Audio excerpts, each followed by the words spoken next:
bonsoir à tous et à tous et à tous et à tous. Aujourd'hui on est parti pour une découverte d'un jeu qui m'intéresse véritablement. Oh c'est là l'ascenseur. Ok. Abiotic Factor. Alors qu'est-ce que c'est ou qu'est-ce que ce n'est pas? Alors en résumé c'est un jeu qui vient tout juste de recevoir sa 1.0. I don't think we've met. Voilà. Par contre, le seul reproche à faire sur le jeu, c'est qu'en fait, il n'y a pas de VF, et ça m'énerve. Pourtant, je suis en train de jouer à une partie de mon côté, hein, que je ne montrerai pas comme pour l'histoire de Fallout, hein, parce que c'est ma partie, vous ne la verrez pas. C'est à moi. Par contre, justement, cette partie-là est très spécifique parce que du coup, j'ai atteint un tel stade dans le jeu qu'en fait il y avait un personnage avec une voix française. Alors je vous avouerai que j'ai un peu bugué, j'ai fait quoi?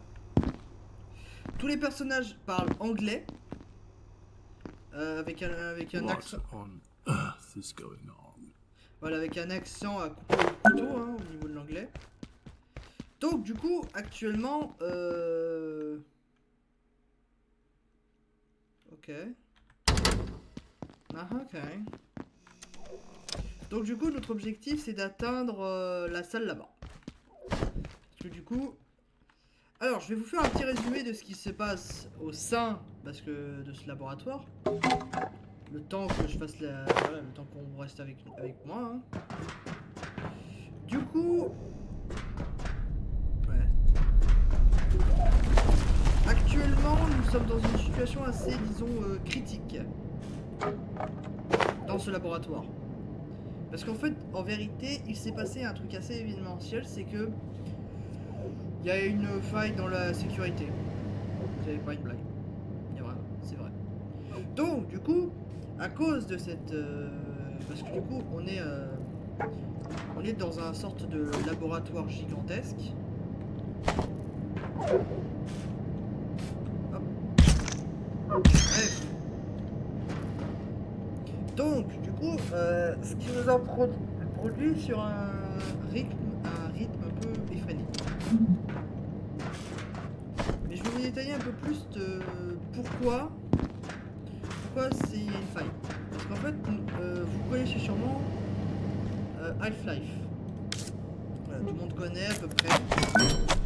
Et bien du coup, c'est le premier Half-Life. Voilà. Et dans le premier Half-Life, si vous vous rappelez, pour ceux qui connaissent, on avait... Oui, alors du coup, c'est ça mon perso. Waouh, Monsieur Costard. Parce qu'en fait, on est un scientifique, hein, je tiens à le souligner, je tiens à le rappeler. Actuellement, nous sommes dans un complexe... disons, pas militaire, mais plutôt à titre scientifique. Car nous sommes des scientifiques chargés littéralement. Alors je crois que dans le lore on est c'est notre premier jour. Voilà. Moi je vous dis la journée elle a bien commencé hein. Wow wow wow. Voilà et ça c'est les bestioles. Merci. Je récupère le plus de ces trucs là. Des tuyaux de fer. Ça peut servir. Tout peut servir dans le jeu. Une lampe torche. Alors du coup forcément en fait on est sur un complexe assez disons, voilà.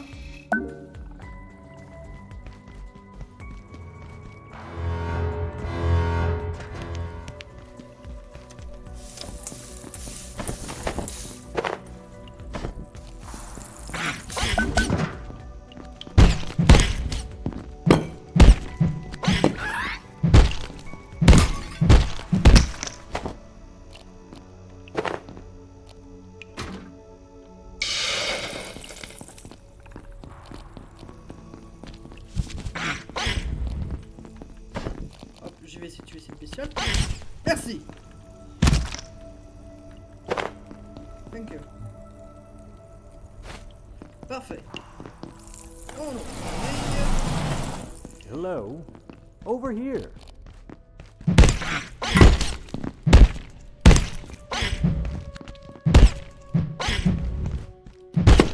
Hey. Oh, you're new. Oui, Looks like that little pest damaged the power system. Can you get someone to fix it? But hurry, would you? I'm not enjoying standing around out here. It was hours last time, and I don't feel safe at all. Voilà, donc mon objectif c'est actuellement de construire une sorte d'une pile pour justement ouvrir la porte. Ouais, on est à ce niveau. Du coup en fait, tout le jeu se base sur ça en fait. Vous êtes un scientifique dans un complexe pseudo-militaire scientifique, confinement et certaines anomalies, pas temporelles mais anomalies globales en fait. Donc genre des créatures surnaturelles. On s'en fout. Donc déjà ça va être un peu mieux que ma base. Plutôt.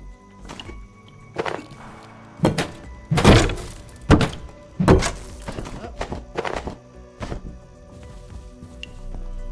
Machine à café.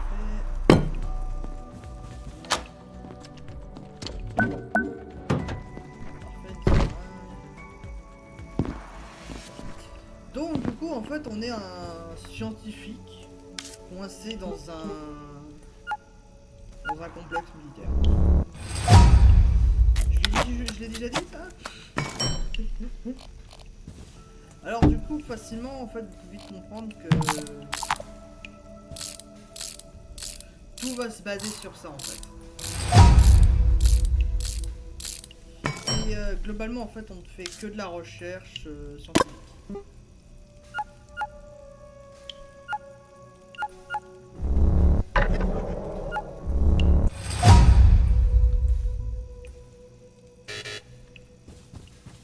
Voilà, il faut de l'électricité.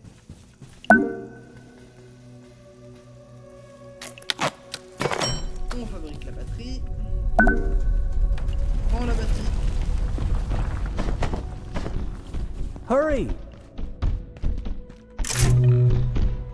Oh putain!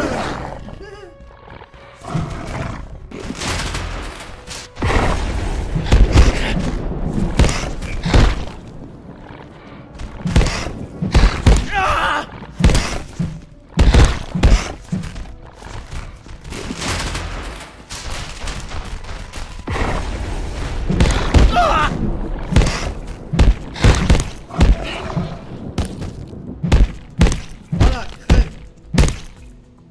Impec. Voilà.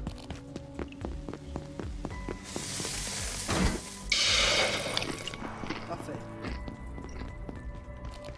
On mange bien, on boit bien. Ok.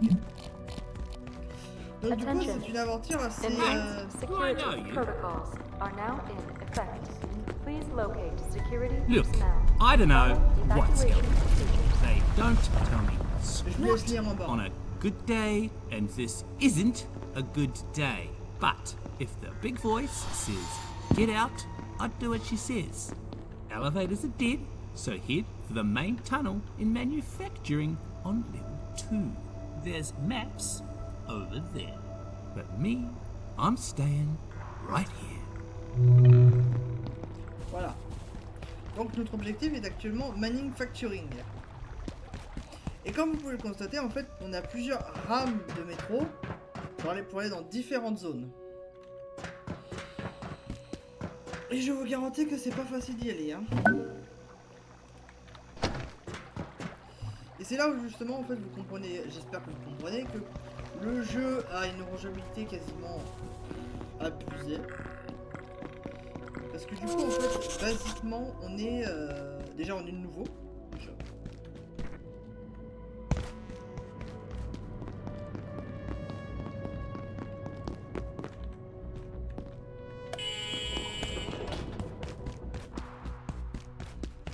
Donc voilà. J'ai pas trop envie de faire une série dessus parce que le jeu est assez exigeant. difficile et pas punitif. Ça veut dire quoi? Ça veut dire qu'en fait le jeu vous récompensera toujours pour votre recherche. Vous trouvez un lieu secret, félicitations, vous avez une base sécurisée, secrète, planquée. D'autres fois non, des fois oui, des fois peut-être, je sais pas, on n'en sait rien. Mais tout ça justement vient se compliquer par la difficulté du jeu. La météo. Alors c'est pas une difficulté en soi, mais ça vous oblige constamment à soit défendre, parce que du coup il y a des améliorations à faire sur le jeu, sur votre établi, mais aussi des crafts à fabriquer, des matériaux à les récupérer, constants. Du coup ça pousse véritablement le joueur, et n'importe qui joue à Abiotic Factor, à toujours aller explorer. Toujours. Même si vous avez rejoué le jeu une trentaine, une cinquantaine de fois, ça fait des mois, ça fait des jours que vous jouez, vous trouverez toujours quelque chose de nouveau sur le jeu. Bien sûr, certains puritains pourront me dire oui, mais du coup, c'est facile à dire, mais toi tu connais le jeu. Les mecs, j'ai atteint même pas la moitié du jeu. Voilà. Il y a des crafts, il y a des positions militaires, il y a des installations. En fait, le jeu a une véritable rejouabilité à l'infini.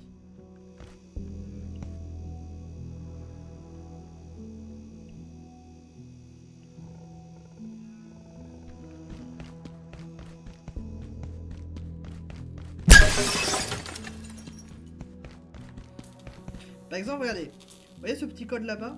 Bah, c'est une porte cachée. C'est une porte que je ne peux pas ouvrir actuellement. Pareil ici. Regarde, du coup, ça ferait une super base, hein. Un truc électrique, une très grande salle. Voilà, ça je ne peux pas. Pareil pour le reste. You need to get through your day. Ta gueule. Parce qu'en fait, basiquement, le jeu est très difficile sur ce point-là. La bestiole.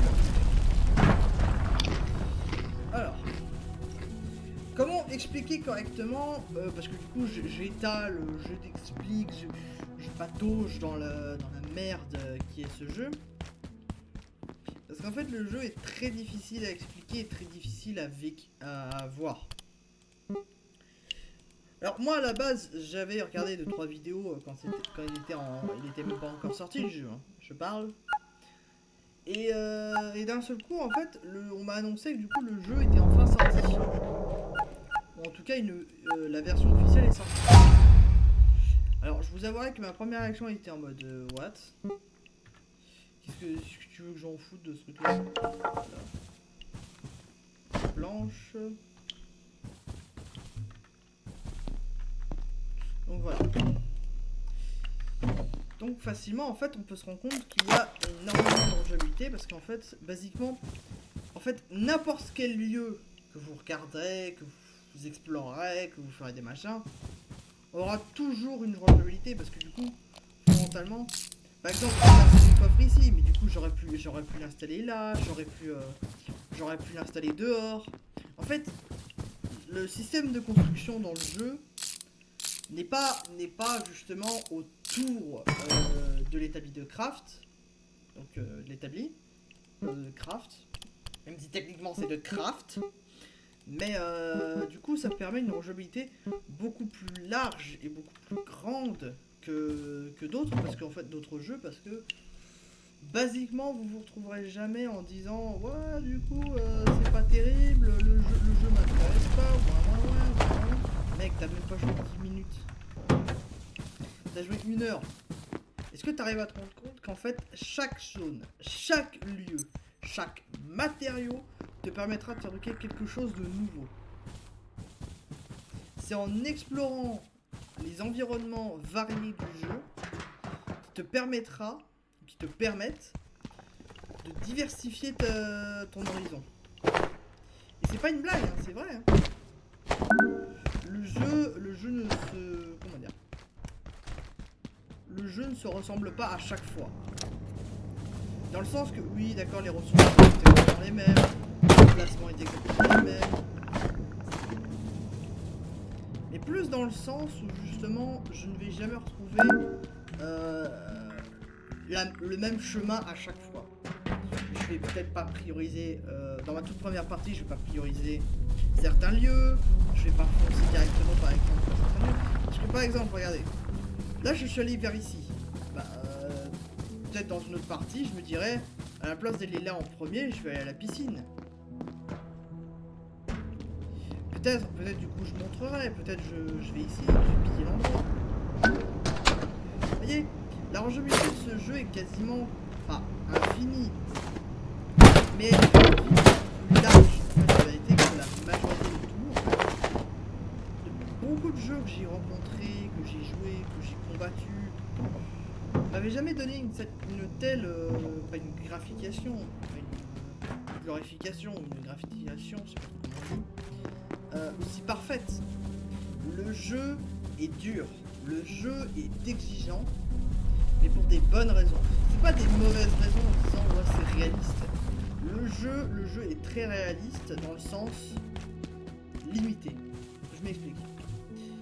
Regardez là. Voilà.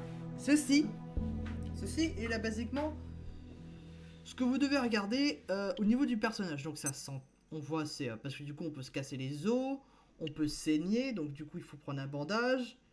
Il y a de la radiation, on prend ceci. On a perdu trop de vie, on prend ça. Si on s'est cassé les jambes, on prend ça. Voilà, c'est basique. C'est pas des trucs en mode... Alors du coup il me faudrait un œil bionique, tout ça, machin. Non. Vous avez la faim, la soif, les toilettes. Parce que oui, on oublie souvent, mais un être humain a besoin de chier. Et l'énergie. Donc si vous avez sommeil, il faut la remplir. Les crafts que j'ai pas bien détaillés. Et le petit pad qui vous indique l'entièreté de tout ce qu'il se passe. Par exemple, on est vraiment le 16. Ah non, on est le... Ok, d'accord, non mais c'est débile. Voilà. L'heure est pas la bonne, tout ça. Mais on s'en fout. Globalement, en fait, le jeu ne vous redira jamais précisément où chercher. Vous avez des documents à trouver. Par exemple, j'ai trouvé ce document-là. C'est-à-dire, du coup, ils sont très craintifs. Donc, ça fait beaucoup plus mal quand on fait un uppercut dessus. Pareil pour eux. Pas plus d'infos. Pareil, le lieu. Le personnel que vous pouvez rencontrer.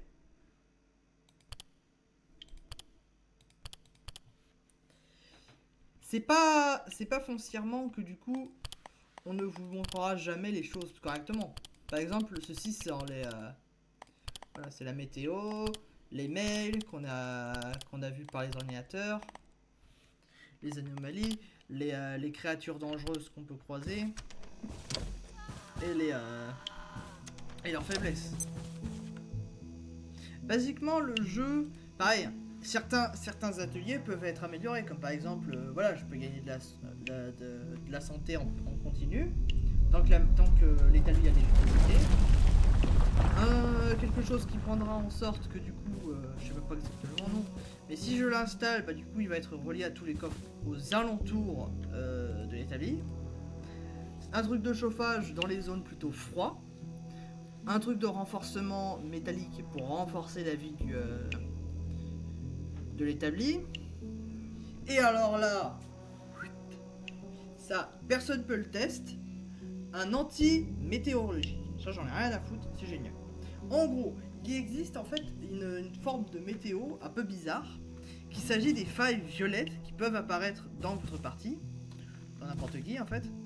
Je vais au moins faire le petit truc.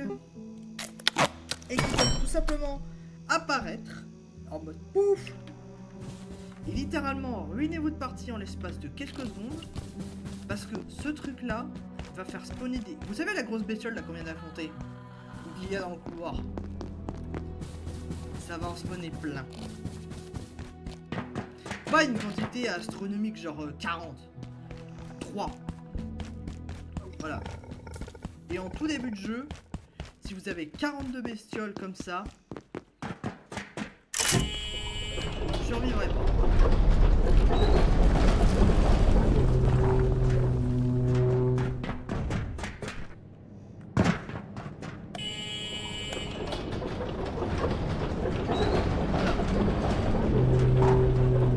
Déjà un fameux robot.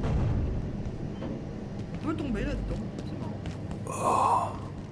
Oh merde. Soldiers came through. They locked down manufacturing. Wanted information about the silos on level 3. They weren't gatekeepers. They were something else. I couldn't tell them anything. But if you can find a power cell, we can use the forklift to open the door. Get out of here through the surface tunnel. I thank you. I mean it. I just need a moment. I'll be good, yeah?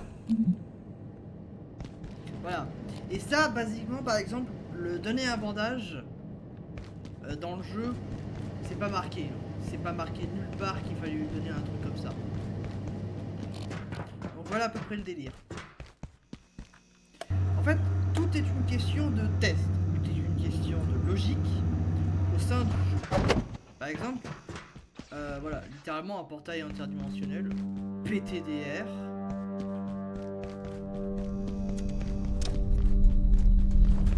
Alors, déjà une des bestioles. R. Parfait. Où ça? J'ai une idée. Voilà. En fait, beaucoup de lieux dans le jeu sont inaccessibles. Voilà. On sait pas exactement où ça va nous téléporter. C'est super, fantastique, incroyable. Donc voilà. Bien sûr, vous pourrez me dire dans les commentaires si quelqu'un veut la suite de ce jeu. En tout cas, le jeu est très vaste, dans le sens que du coup, vous ne refaites jamais la même chose que la précédente en fait. Par exemple, bah, je peux installer tel matériel de telle façon, mais par exemple, un autre joueur l'installerait ailleurs, différemment. Ah, je l'aurais pas mis ici. Ah non, je peux faire mieux ça, à la place de ça, prioriser certaines choses. Mais en fait, le jeu est assez linéaire, c'est-à-dire que du coup, vous aurez toujours la même direction à suivre. Donc, basiquement, en fait, regardez. On voit même pas. Ça, c'est aussi un petit défaut du jeu, c'est qu'en fait, vous ne pouvez pas lire ce qui est ici, mais vous pouvez lire ce qui est en gros. Je trouve ça un peu dommage, ça, par contre. Après, c'est le style du jeu, c'est normal. J'aime bien la tête. Donc voilà. Bah, pour moi... Ah, si, au fait. Aussi. Il y a des trucs assez marrants que les développeurs sont assez drôles sur ça. Voilà. On pourrait se dire que c'est une chaise basique, tout ça, mais regardez. Je roule avec.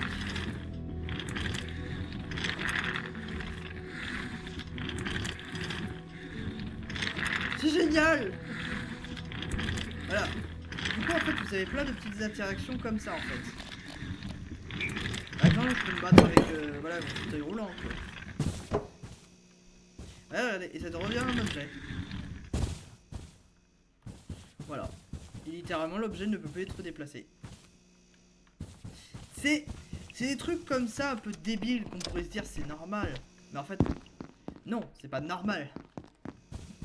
Quel genre de jeu installerait un système que du coup, quand tu t'assois sur une chaise roulante, avec tes roues, tu peux te déplacer avec.